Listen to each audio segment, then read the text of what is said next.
ओम नमः शिवाय। भगवान शिव के 10 शक्तिशाली उपदेश जो आपके जीवन को हमेशा के लिए बदल देंगे। भगवान शिव ने अलग अलग अवसरों पर माता पार्वती को कई पाठ पढ़ाए।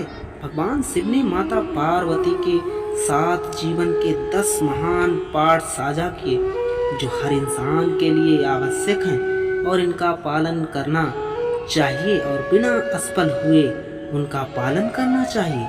सबसे बड़ा पुण्य और सबसे बड़ा पाप क्या है? जब माता पार्वती ने भगवान शिव से सबसे बड़ा पुण्य और पाप के बारे में पूछा तो शिव ने संस्कृत के एक श्लोक के साथ उत्तर दिया, नास्ति सत्यत पुरुनुरतात पाटन परम, अर्थात मनुष्य का सबसे बड़ा गुण आदरणीय और सदा सच्चा रहना है, जबकि सबसे बड़ा पाप बेईमानी करना या ऐसे कृत्य का समर्थन करना। एक व्यक्ति को हमेशा ऐसे कार्यों में लिप्त होना चाहिए जो ईमानदार और सच्चे हों, उनके होने की धार्मिकता को नुकसान ना पहुंचाए। अपने प्रलोभनों को मत सुनो। जब माता पार्वती ने भगवान शिव से सभी कष्टों का कारण पूछा तो भगवान शिव ने पार्वती से कहा कि प्रलोभन ही सभी कष्टों का एकमात्र कारण है। संसार में 3 प्रकार के प्रलोभन होते हैं। आँख की वासना का अर्थ है भौतिकवाद या विश्वास की धन और संपत्ति जीवन में सबसे महत्वपूर्ण चीजें हैं। शरीर की वासना का अर्थ है सुखवाद।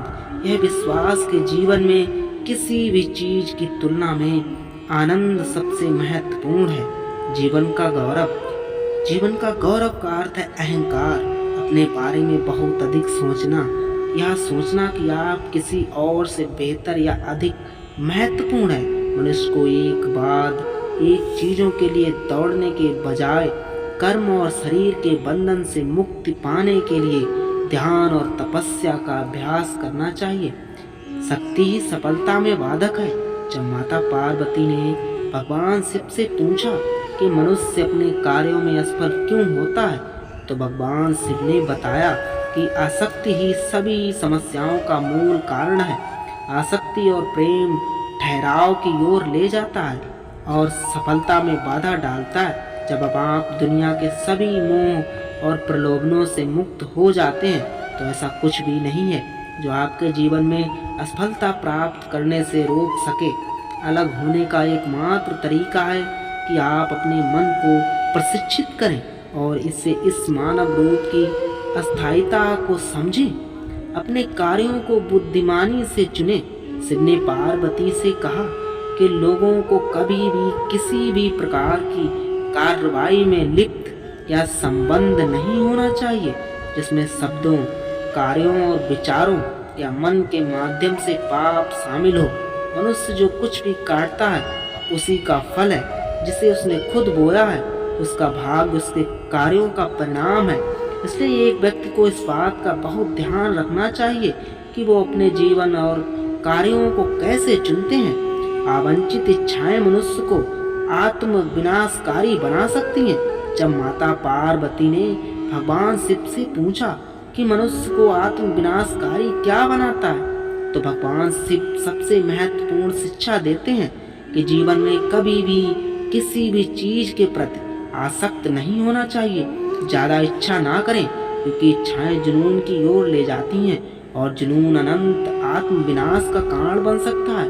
आवांछित इच्छाएं मनुष्य को आत्म विनाशकारी बना सकती हैं। समस्या के प्रति आपका दृष्टिकोण मायने रखता है। जब माता पार्वती ने भगवान शिव से पूछा कि जीवन में किसी भी समस्या का समाधान कैसे किया जा सकता है तो भगवान शिव ने कहा कि संसार से परे देखना चाहिए। समस्या कोई सामान्य नहीं है, लेकिन समस्या के प्रति किसी के दृष्टिकोण से फर्क पड़ सकता है। हमें अपने दिमाग को समस्या के समाधान के बारे में सोचने के लिए पर्याप्त समय देना चाहिए और सभी पहलुओं से स्थिति को समझना चाहिए। इसलिए शांत रहें और समझ से समस्याओं को दूर करें। अहंकार बुद्धि को नष्ट कर देता है। जब माता पार्वती ने भगवान शिव से पूछा कि वह क्या है जो मानव बुद्धि को नष्ट कर देता है तो भगवान शिव ने बताया कि अहंकार मानस बुद्धि को नष्ट कर देता है। बहुत अधिक अहंकार आपको जिद्दी बनाता है, और जब आप जिद्दी होते हैं तो आप दूसरे लोगों की नहीं सुनते या उनकी सलाह लें। वे लोग जो आपसे बेहतर जानते हैं और शायद अधिक अनुभवी हैं। आपका अहंकार संभावित रूप से आपकी सफलता में बाधा बन सकता है, और यदि आप किसी भी प्रकार के मार्गदर्शन को अस्वीकार करते रहते हैं तो आप खो सकते हैं। भगवान शिव हमें अहंकार के बिना जीवन जीने का उपदेश देते हैं, क्योंकि अहंकार कहीं नहीं तो कहीं, लेकिन यह आपको स्वयं से दूर ले जाता है। भौतिकवादी सुख अधिक समय तक नहीं रहता।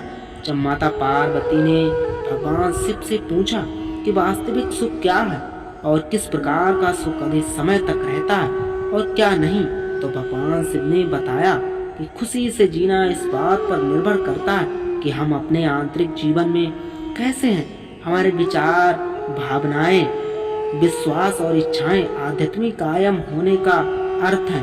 आंतरिक शांति की अनुभूति, मन की शांति और हृदय में शांति दोनों। उन्होंने कहा कि भौतिक सुख अल्पकालीय है। यदि आप भौतिकवादी नहीं हैं तो आप जीवन में कुछ भी नहीं खो रहे हैं। भगवान शिव के शरीर पर लगी राख इस बात का प्रतीक है कि जीवन में सब कुछ अस्थायी है। एकाग्र मन के लिए ध्यान का अभ्यास करें। जब माता पार्वती ने भगवान शिव से पूछा कि एक केंद्रित मन कैसे हो सकता है, तो भगवान शिव ने कहा कि एक व्यक्ति को ध्यान का अभ्यास करना चाहिए। बहुमुखी स्थितियों से निपटने के दौरान एक ध्यानपूर्ण दृष्टिकोण के साथ वह उन्हें शांत दिमाग से संभालने में सक्षम होगा और विषय के बारे में बेहतर स्पष्टता होगी। समस्त दुनिया की सबसे कीमती चीज क्या है? भगवान शिव को महाकालेश्वर के नाम से भी जाना जाता है, समय के महान देवता।